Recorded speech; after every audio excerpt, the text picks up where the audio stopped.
একটা মানুষই চাই যে আমরা চ্যাম্পিয়ন হইতে পারি। ইনশাল্লাহ ওইভাবে লক্ষ্যে যাইতেছি। টিম অনুযায়ী যেমন টিম আছে, আমি ওই দিক থেকে কনফিডেন্স। সো ইনশাল্লাহ আশা করা যায় ভালো কিছু করবো। আমরা ইনশাল্লাহ যে কোনো টিমের সাথে ভালো পারফর্ম করবো। আন্ডার-19 প্রথম বাংলাদেশ ক্রিকেট ইতিহাসে এটা বলা যায় ওয়ান অফ দ্য মোস্ট। সেটা কি 2026 সালে কি পুনরুদ্ধার করা যায় কিনা, কারণ কয়েকটা বছর আমরা সেরকম পারফরমেন্স করতে পারিনি। না, অ্যাজ এ ক্যাপ্টেন হিসেবে ভাই আমার কাছে মনে হয় যে দেখেন আমরা যেভাবে খেলতেছি, আমরা যেভাবে করছি দুইটা বছর যেভাবে মেন্টালি ফিজিক্যালি সব দিক থেকে যদি বলি, আমি প্রতিবারই বলি যে আমাদের সব দিকে কনফিডেন্স। ইভেন কি আমরা যতগুলো ম্যাচ খেলছি, আপনি যদি এক্সপিরিয়েন্স হিসেবে দেখেন টিমে আমাদের 15টা প্লেয়ারই, যতগুলো প্লেয়ার সবাই এক্সপিরিয়েন্স প্লেয়ার। ইভেন কি তারা অনেক প্লেয়ারই আছে ডিপিএল এবং বিপিএলের জায়গায় বড় বড় জায়গায় খেলছে। সো এক্সপিরিয়েন্স সবাই। আর জিম্বাবুয়ে এমন জায়গাটা যেখানে আমরা আগে একটা সিরিজ খেলছি। সো সব দিক থেকে আমি মনে করি যে আমরা কনফিডেন্ট আছি।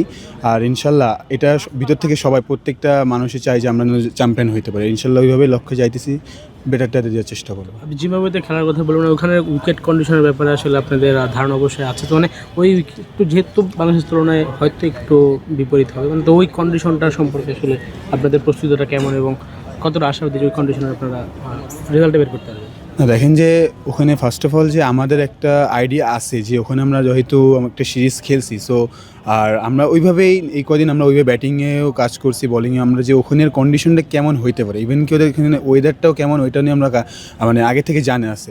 সো আমার কাছে মনে হয় যে যেহেতু আমরা খেলছি ওই হিসেবে একটা এক্সপিরিয়েন্স, আর টিম অনুযায়ী যেমন টিম আছে, আমি ওই দিক থেকে কনফিডেন্স। সো ইনশাল্লাহ আশা করা যায় ভালো কিছু করবো। আমি গ্রুপে তো ভারত আপনাদের সাথে আছে এবং ভারতের শক্ত প্রতিপক্ষ সবসময়, এবং বৈভব সূর্যবংশী মানে আপনাদের সঙ্গে কখনো ভালো করেছে, কখনো করেনি। তাকে নিয়ে আপনাদের টিমের মানে আইডিয়াটা বা কোনো প্ল্যানটা যদি একটু বলতেন, দেখেন যে ইন্ডিভিজুয়ালি আমরা ওইভাবে আসলে ঠিক আছে যে বড় প্লেয়ার তারা বা করছে, বড় আসরে খেলছে, বাট অ্যাজ এ টিম আপনি যদি দেখেন যে আসলে ফ্যাক্টটা টিম হিসেবে আমাদেরকে মেন, ও যদি আপনার দেখেন ওদের টিমে যদি এরকম যদি ইন্ডিভিজুয়াল দেখেন অনেক বড় বড় প্লেয়ারই আছে। সো আমরা ওই দিক থেকে না দেখে আমরা টিম ওয়াইজ যাইতেছি এবং টিমে কোনটা লাগবে এবং ওইভাবে অ্যানালাইসিসও হইতেছে তাদের নিয়ে। সো কোনটা বেটার হয় সেই অপশনে আমরা যাব, আর আমরা আমাদের বেস্ট অপশনটা নিয়ে ওই দিনকে নামবো ইনশাল্লাহ। মানে এশিয়া কাপটা বেশ ভালো খেলেছিলেন, বিশ্বকাপকে ঘিরে পরিকল্পনাটা কি আর খেলার ধরনে কি মানে কোনো রকম চেঞ্জ আনবেন, না যে পজিশনে খেলা মানে খেলছেন এভাবেই খেলে যাবেন? খেলার ধরনের চেঞ্জ অ্যাজ ইন সিচুয়েশন যেটা ডিমান্ড করে ওটা ট্রাই করব। আর ইনশাল্লাহ এশিয়া কাপে যেগুলো হয়তো মিস করেছি, যেসব জায়গায় বাকি ছিল কিছু, সো ওগুলা ফিল আপ করার চেষ্টা করবো। যেমন আপনারা ইন্ডিয়ার সাথে খেলবেন গ্রুপ পর্বে, তো ইন্ডিয়ার যে বৈভব সূর্যবংশী তাকে নিয়ে অনেক আলোচনা হয় ওয়ার্ল্ড ওয়াইড। আপনি আসলে অনেক পরিধানে যে একটু মেরে খেলতে পছন্দ করেন, বৈভব মেরে খেলতে পছন্দ করেন। তো মানে অনেক সময় দেখা যায় যে আন্ডার-19 বা বড় টুর্নামেন্টে পার্সোনাল গ্লোরিগুলো একটু মানে প্রয়োজন পড়ে টিমের জন্য। সো আসলে পার্সোনালি আপনি মানে কি কোনো গোল থাকবে কিনা বা চেষ্টা থাকবে কিনা যে একটু আউটশাইন করার? আউটসাইড মানে আমার তো আর ওরকম টার্গেট থাকবে না যে মেরেই খেলতে হবে। আবার যদ্দূর বেশি রান করে টিমকে হেল্প করা যায়, অ্যান্ড ওরা যেভাবেই রান করি, মেরে খেলি বা লাইক ধরে খেলি। যাওয়াত আপনাদের গ্রুপে ইন্ডিয়া ছাড়াও নিউজিল্যান্ড আছে, মানে গ্রুপ পর্বটা তো পেরোতে হবে। সেটার জন্য কী রকম হোমওয়ার্ক করেছেন, কোচের সাথে কী কথা হয়েছে? আর সেখানে আপনার একটা সিরিজ খেলেছেন, আপনাদের অধিনায়কও বলে গেল।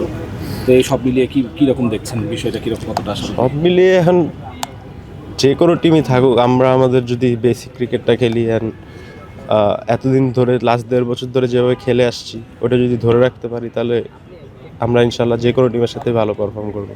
কোচের সাথে কোনো কথা হয়েছে কি হোমওয়ার্কে, কী আলোচনা, কীরকম প্রস্তুতিটা কেমন হয়েছে? প্রস্তুতিটা নর্মাল যেমন থাকে, অ্যান্ড এটাই যে বেসিক ক্রিকেটটা খেলতে হবে। যেমন বাংলাদেশের ন্যাশনাল টিম জিম্বাবুয়েতে অনেকগুলো সিরিজ খেলে অলমোস্ট এভরি ইয়ার।